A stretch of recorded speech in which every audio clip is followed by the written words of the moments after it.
दशकवृन्द 17 वर्षीय बहिनीले पढाइ छाडेर अरूकोमा काम गर्छिन् र दिनभरि कमाएको पैसाले भाइहरूलाई कापी किताब किन्ने गर्छिन्। अनि कतिमा पढ्छौ नि? 5 देखि छोडेको। किन छोडेको पढ्न?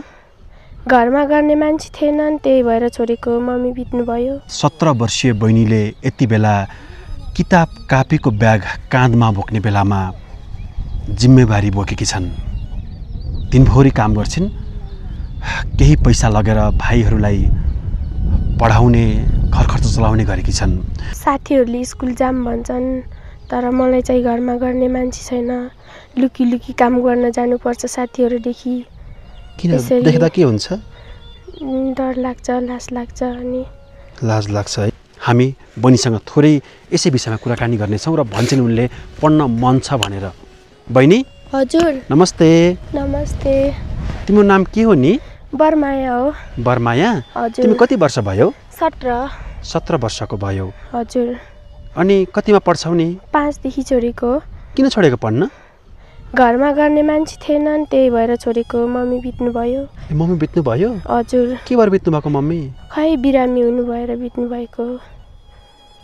अनि अहिले पढ्दैनौ? हजुर। काम गर्ने मान्छे नभएर भन्नाले कस्तो पैसाको अभाव हो कि काम गर्ने मान्छे नभएर खास के हो बहिनी? काम गर्ने मान्छे नभएर हो। काम गर्ने मान्छे नहुँदा पढेको छैनौ? हजुर। पढ्न मन छ कि छैन त? छ।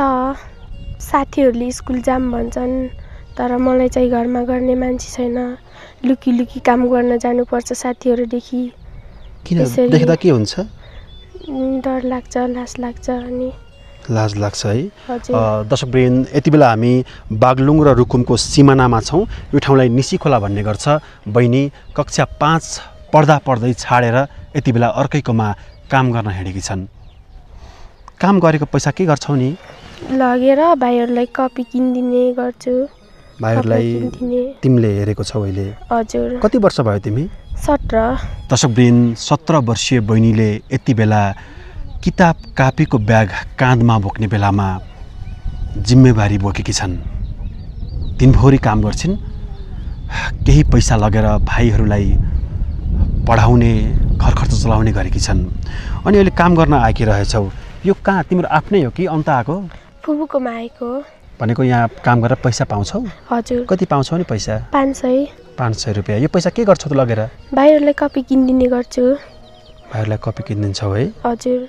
अनि मम्मी के भएर बित्नु भएको नि नानु?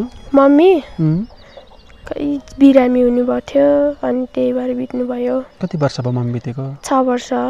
6 वर्ष भयो। हजुर। मम्मीको मृत्युपछि तिमीलाई गाह्रो भयो? हजुर। मम्मी भएपछि यस्तो काममा हिँड्न पनि पर्दैन थियो होला। मम्मी भए पढ्थ्यो होला। दुःख भएछ मलाई। मम्मीको साह्रै याद आउँछ? हजुर। के कुरा याद आउँछ मम्मीको? के भन्नुहुन्थ्यो नि? मम्मीले धेरै पढ्ने, ज्ञानी हुने भन्नुहुन्थ्यो, त्यही याद आउँछ।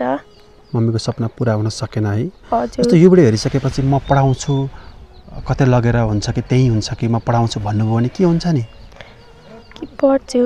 पढ्छौ? हजुर। बाबाले के भन्छ? बाबालाई फकाउँछौ? फकाउँछु। बाबाले के भन्नुहुन्छ? छोरी स्कुल जाऊ, म घरमा हेर्छु भन्नुहुन्छ कि के भन्नुहुन्छ त? बाबाले त भन्नुहुन्छ, तर भनेर स्कुल जाँदाखेरि बाबा कहिले बिरामी भएर बोकेर हस्पिटल लग्नुपर्छ। तिमी आफै बोकेर लान्छौ? अङ्कलहरूले लग्नुहुन्छ। अङ्कलहरूले लग्नुहुन्छ। अनि चाहिँ घरमा चाहिँ मैले गर्नुपर्छ।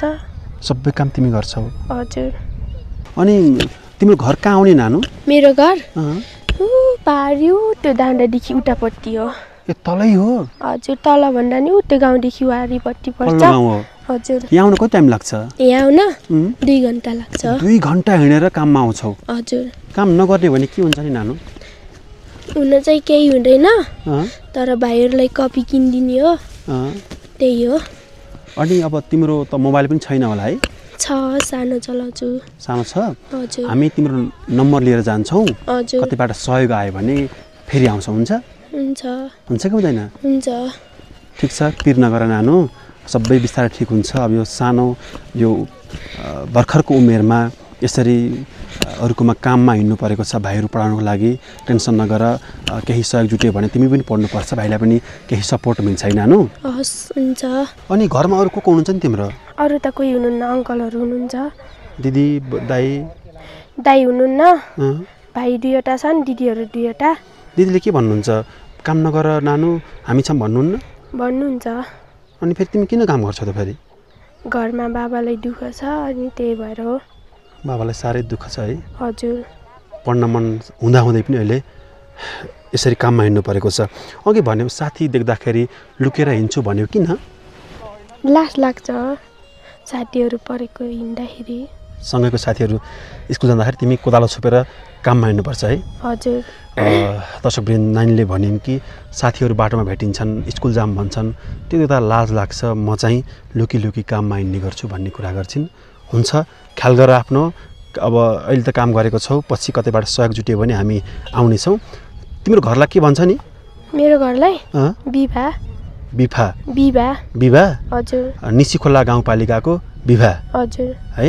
हजुर। ए ओके, हुन्छ नानु, लगा काम गर, बस्छ। अनि सधैँ यो काम पाइन्छ कि पाइँदैन आलु खन्ने? पाइन्छ, बर्खाभरिमा पाइन्छ, हिउँदामा चाहिँ पाइँदैन। बर्खाभरि आलु खन्ने, हिउँदोमा के गर्ने? हिउँदोमा दाउरा गर्ने, मोल बोक्ने, त्यही हो। सलाम। दाउरा के चिर्ने कि बोक्ने? बोक्ने गरेर। दाउरा बोक्ने अनि मल बोक्ने, यो काम चाहिँ पाइरहेको छ। हजुर। यो ठाउँमा त हिउँ पनि पर्छ है? हजुर। हिउँ पर्दा त गाह्रो हुन्छ होला नि नानु? हजुर। 2 वर्ष भयो परे छैन, नत्र त साह्रै पर्छ। ठिक छ, ल अहिले हामी जान्छौँ, आफ्नो ख्याल गर है।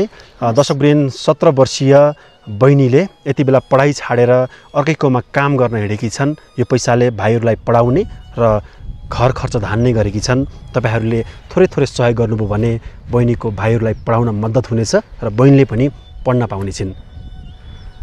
आजको भिडियो तपाईँलाई कस्तो लाग्यो? जस्तो लाग्यो त्यस्तै सुझाव, सल्लाह अनि प्रतिक्रिया दिन नभुल्नुहोला भन्दै बागलुङ र रुकुमको सिमानाबाट म मोहन बस्ने पनि बिदा हुन्छु। नमस्ते। दर्शकवृन्द, हामी 17 वर्षीय बर्मला बहिनीसँग कुराकानी गऱ्यौँ र हामी रुकुम जाने क्रममा निसी खोला र यो रुकुमको सिमानामा बहिनीलाई भेटिसकेपछि र यहाँका स्थानीयले बहिनी घरमा असाध्यै दुःख छ, एकपटक एउटा भिडियो बनाइदिनुहोस् न, कतै सहयोग जुट्थ्यो कि भनेपछि हामी केही कुराकानी गऱ्यौँ र हामी छिटै बहिनीको घरमा पनि जानेछौँ। बहिनी जान्छौँ है? ल हुन्छ। अब कहिले आउने? खै कहिले आउनुहुन्छ? छिट्टै आउनु होला। घरमा आउने कि यहीँ आउने? घरमा आउनु होला। घरमा आउने। ल आफ्नो ख्याल गर, राम्रोसँग काम गर है। हजुर। By by. By by.